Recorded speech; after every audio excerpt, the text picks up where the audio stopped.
Voilà. Bonjour, bonsoir fidèles abonnés et bienvenue sur la chaîne d'AgriDario. Nous sommes aujourd'hui à la phase 2, à l'épisode 2 de la saison 3 de notre projet de culture de poivrons sur une grande superficie que nous n'allons pas déterminer. Vous êtes présentement sur le site où nous sommes en train de faire la préparation des terrains. Je vous avais énuméré déjà à l'épisode 1 la pépinière et en introduction les raisons pour lesquelles il faudra se lancer dans la culture de poivrons et non seulement la culture du poivron mais aussi en culture maraîchère à cause non seulement de leur rentabilité mais des opportunités que cela offre sur le marché et aussi la capacité de gagner à court terme. Donc nous sommes aujourd'hui sur le site de préparation où nous sommes en train de faire un labour mécanisé.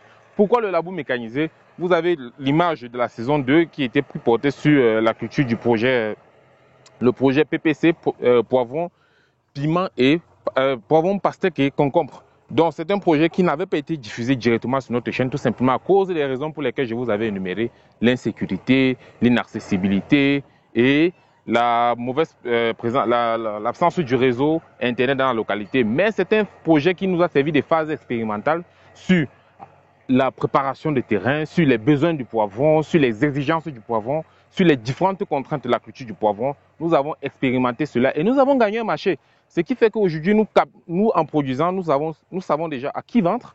Qui vendre ici, c'est les Gabonais qui sont installés dans la localité et qui font vraiment très bon marché et qui ont demandé que nous produisons cette variété parce qu'ils savent que chez nous, c'est la qualité et la quantité.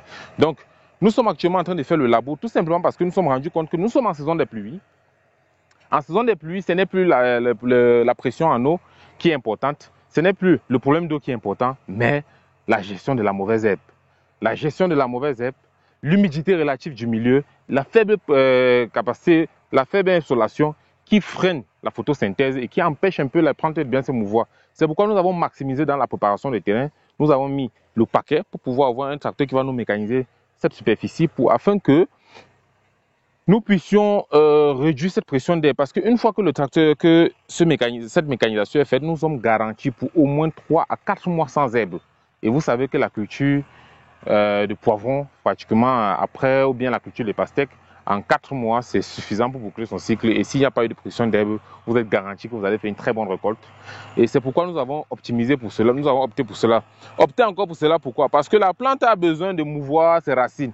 Et nous savons que le sens de circulation de la gibérénine pour favoriser le développement racinaire, s'il y a rencontre avec des parties rigides, la racine va se tordre. Et pendant qu'elle se tord, l'énergie qu'elle fournit pour pouvoir changer le sens et pouvoir atteindre la terre meuble, c'est la même quantité d'énergie qu'elle pouvait déployer pour pouvoir maximiser la grosseur de ses fruits, pour pouvoir mieux nourrir sa génération future. Parce que normalement, la plante produit le fruit de manière instinctive. Comme nous, quand avant de mourir, on veut procréer. Donc c'est de cette même façon que les plantes se disent qu'à un certain moment donné, il faudra que ma génération se perpétue. Donc ça veut dire que quand nous dévorons aussi les fruits, nous sommes en train de rompre un cycle. Mais c'est justement la raison pour laquelle nous les produisons. Donc ce labour est en train d'être mécanisé. Nous avons pris un tracteur dans la localité pour pouvoir labourer cette superficie. Tout simplement parce que non seulement aussi il y a une difficulté d'avoir de la main d'œuvre ici pour pouvoir labourer cette parcelle. La main d'œuvre qui est encore capricieuse. Vous avez connu dans le projet de la pastèque la disponibilité de chapeaux rouges et de David qui ont permis de faire un bon défrichage, mais à quel temps? Pendant quel temps? Quelle est la durée à laquelle ils ont effectué cela? Dans le défrichage, nous avons déjà pris 1 mois. Défrichage plus endainage. Le piquetage nous avait pris 1 semaine. Avec les poquets avaient pris pratiquement 2 semaines. Donc nous avions perdu pratiquement 2 mois avant de lancer notre culture. Mais en un jour, nous gagnons d'abord en temps et en argent. Et même dans le stress, parce que 2 mois de suivi des travaux, c'est plus stressant qu'un seul jour. Et avec les machines, avec la mécanisation, en un jour, nous avons balayé toute la surface. Ça veut dire que demain, nous allons lancer avec la partie de piquetage, de jalonnage et l'identification des zones de semis. Je vous ai présenté déjà en amont comment s'est fait la pépinière et nous allons aller voir plus tard comment est-ce que la pépinière est en train d'évoluer, à quel stade nous nous trouvons. Mais avant d'arriver à la pépinière, je vais vous présenter la parcelle que nous sommes en train de jalonner pour pouvoir organiser nos lits de semis. Donc, aujourd'hui, c'était simplement pour vous montrer l'activité que le tracteur est en train de mener. C'est la phase de préparation des terrains. C'est une phase très déterminante dans l'exécution et dans la réussite d'un projet agricole. Si vous pensez que bon, vous pouvez anticiper Certaines personnes crient que ah non, la location d'un tracteur est chère. La location d'un tracteur, c'est ceci. Non, non, non, non. Je préfère payer le carburant qu'un tracteur qui dédoit là pour venir au nord me labourer un terrain que de faire 2 mois à attendre que les gars labourent le terrain, que les gars me stressent, que je sois derrière eux jour et nuit pour qu'ils puissent effectuer leur travail. Et ne même pas faire un vrai travail efficace. Parce que quand je regarde la profondeur, regardez si je dis à la main, je peux faire une profondeur comme ça, de près de 30 à 40 centimes. Je peux, que ce soit la pomme de terre, que ce soit n'importe quelle culture, avec une bonne profondeur comme ça, les plantes et les racines vont bien se mouvoir. Et l'avantage qu'on a aussi dans un tel projet à faire ce labour,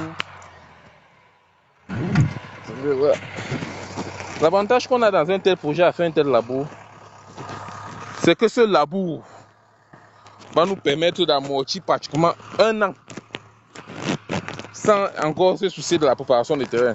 Parce que directement après ça, nous allons engager avec notre projet que je ne pouvais pas élucider si tôt. Vous allez voir comment cela se passe.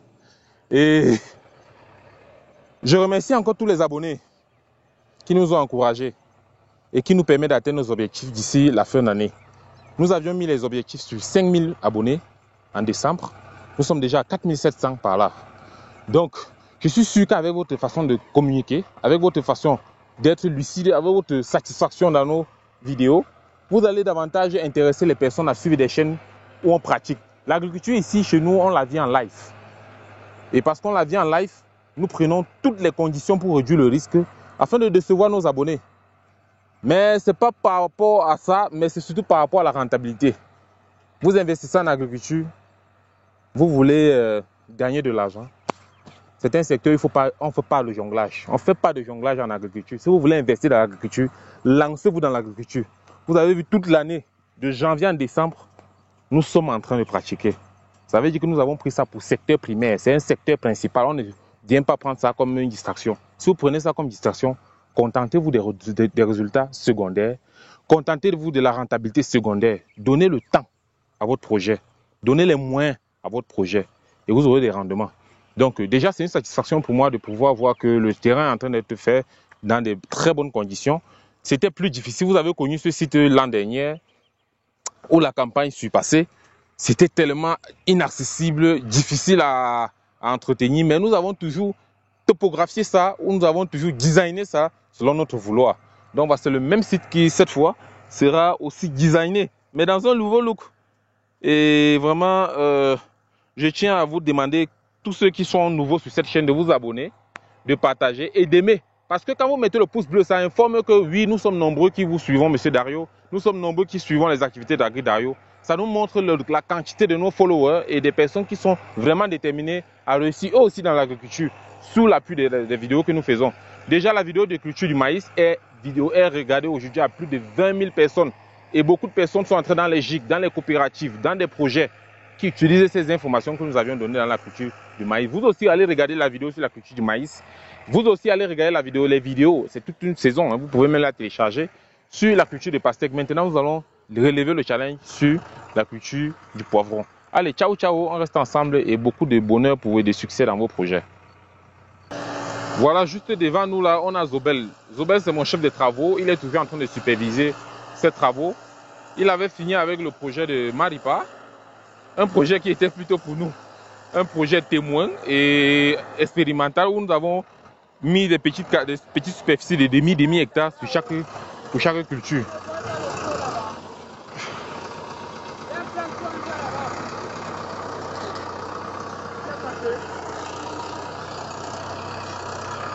Donc, vous voyez, là, il est en train de retourner correctement le sol. Vous allez comprendre pourquoi. Regardez des grosses souches comme ça. Si c'était à déterrer à la main, ça devait être quasi impossible. Donc, avec le jeune stagiaire Gembo qui est là, il vit sa campagne en live. Voilà.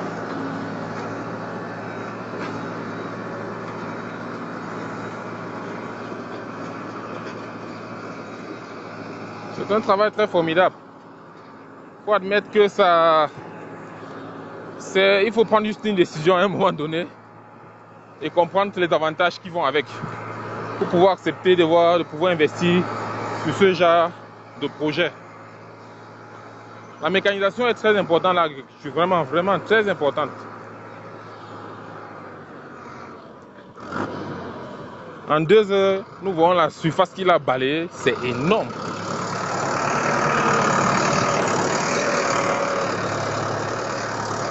C'est énorme ça.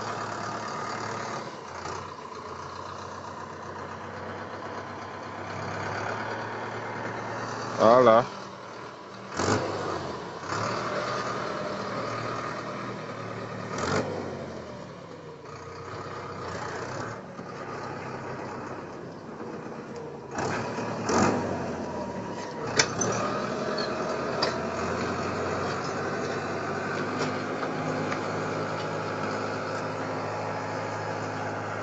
Zobel, essaie de retirer la moitié.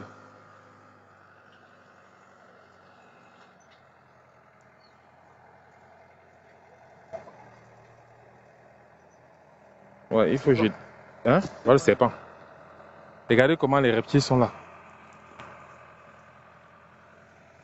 Voilà, il était caché sous. Ouais, ouais. Voilà un serpent.